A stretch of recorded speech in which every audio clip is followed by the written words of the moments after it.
Well, it's nothing to... His original sentence was 30 years, but the judge shaved 3 years off for good behavior. Maggots is Congresswoman Marjorie Taylor Greene. She's getting divorced. Her husband, Perry Greene, filed for divorce yesterday after 27 years. And in the space where he had to state the reason for divorce, he wrote, "I am married to Marjorie Taylor Greene." Ever wonder what happens when two comedy giants take on a political Goliath? I have the weirdest life, I really do. Once again, I find myself in the middle of a brouhaha as I appear to have run afoul of probably the worst woman in American politics, Marjorie Taylor Greene, Judge Ketanji Brown Jackson's nomination to the Supreme Court, which is lovely, a lovely thing to say. So I made a joke. I said, "Where is Will Smith when you need him?" What she does instead of working, she tweets. After she saw it, she tweeted, "ABC contacts my employer. This threat of violence against me by Jimmy Kimmel has been filed with the Capitol Police." Jimmy Kimmel and Jon Stewart just went full David mode on MTG, and the results are hilarious. But wait, there's more. Trump's not taking this lying down. He's throwing a tantrum that would make a toddler proud. Stick around to see how our late night heroes turn Trump's meltdown into comedy gold. How does this even compute? This woman, you may remember, she's the one who endorsed fringe conspiracy theories and repeatedly indicated support for executing prominent Democratic politicians. Any kind of threats against anyone, especially since I get dozens of them a week myself from the sickos who align with you. I also find it very rich that a person who did this in her campaign ad is suddenly whining about fantasies of violence. Now she's dialing 911 because she got made fun of. She's a snowflake and a sociopath at the same time. A snowciopath, as we call it from now on.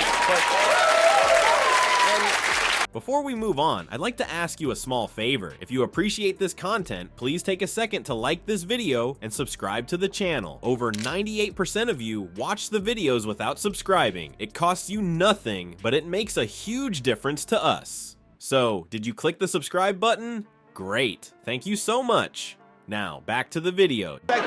Bring me my writing desk, will you? Thank you. And Guillermo, thank you. Bring me my writing chair. And Jeff, if you would, I'd love to have some writing music while I do this, because I'm writing a letter. I'm going right to the top. Nobody does anything. I feel like maybe other Republicans like having her around to make the rest of them seem normal. And by the way, if she's going to report me to the police, if that's how she wants to play it, I'll report you right back. And I won't go to the police. I'll go to the Justice League. Okay?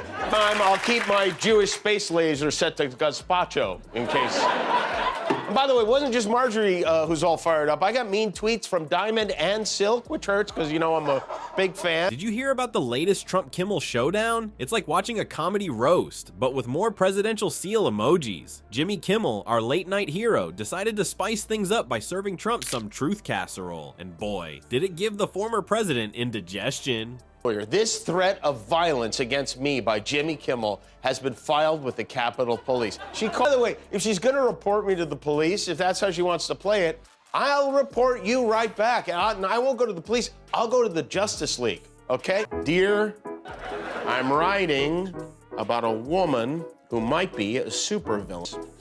Like the Joker, she thinks she is funny.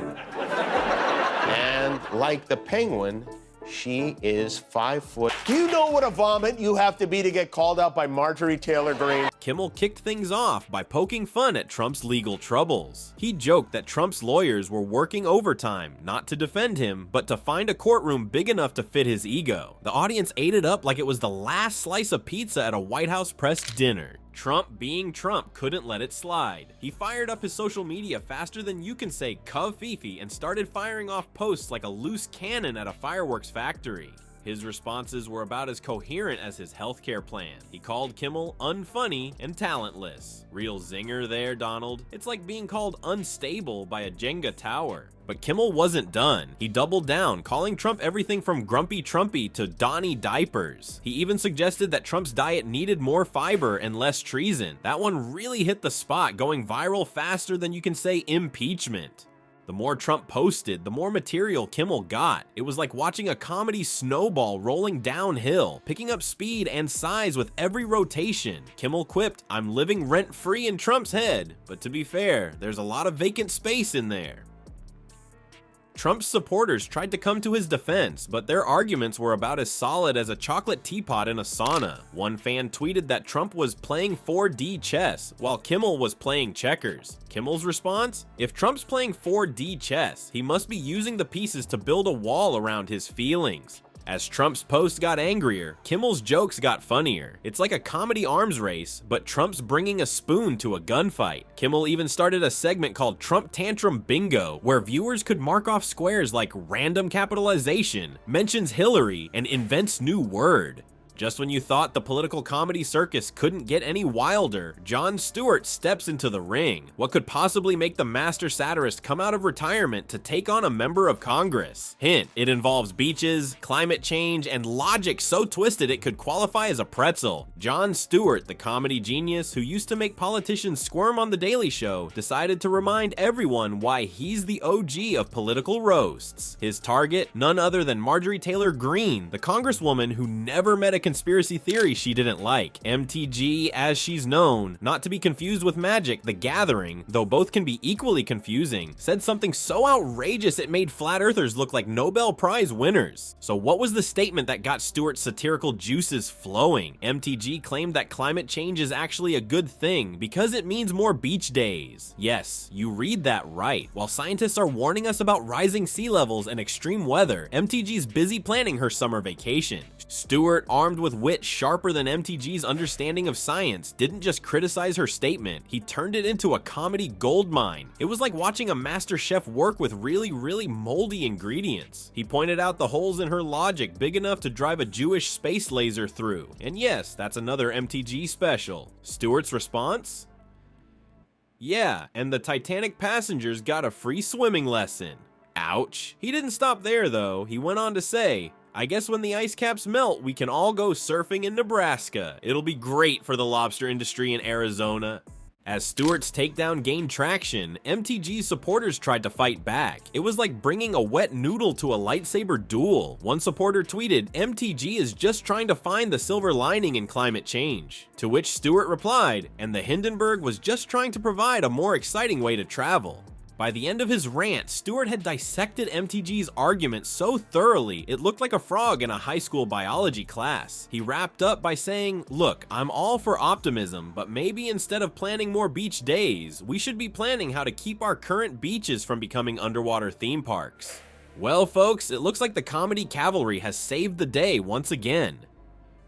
Kimmel and Stewart, armed with nothing but their razor-sharp wit and a knack for delivering zingers, have shown us that you don't need a fancy title or a big office to make waves in politics. Who knew that a couple of funny guys could give career politicians a run for their money? But let's be real here. While we're all having a good laugh, there's a serious side to this comedic showdown. These late-night jokesters are doing more than just entertaining us. They're shining a spotlight on the absurdities in our political system. It's like they're holding up a funhouse mirror to Washington. And boy, is the reflection hilarious. And a little scary.